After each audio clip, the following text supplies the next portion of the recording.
I think that's the fundamental abuse of the rights of journalists and media organizations. The media, the press, doesn't need to be accredited by any electoral commission, except they are going on special projects on behalf of that commission. I think journalists who work with reputable media organizations have the right, to cover these elections without having to be accredited by the Lagos State Electoral Commission.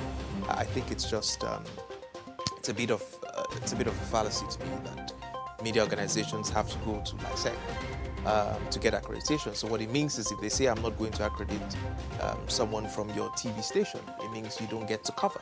If they say they don't want Punch to cover, it means, so it makes no sense. And that challenges the freedom of speech. Exactly, so that makes no sense, absolutely. And they don't have the right to be able to restrict coverage of the elections as long as they are, journalists from reputable media organizations who don't need to seek some sort of accreditation from LISEC before you can cover the election.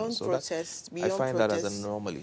There is a lot of things that we should be asking to be corrected in a case where we can't cover something that should be every right of every Nigerian to do so. And his argument, and the argument of the AAC, is that of what use are you bringing political parties who have historically conducted themselves peacefully to sign a peace accord when you know the people who instigate this violence on election day?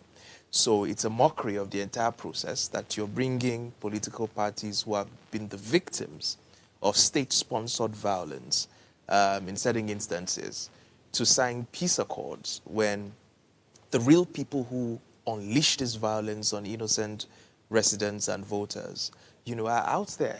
They are, in several unions. They are thugs on the streets. Some of them are attached to palaces across the state. Some of them are attached to chiefs and politicians or politically exposed persons. So it makes a mockery of the entire process that you want to put together a peace parley without holding those who deploy violence to account.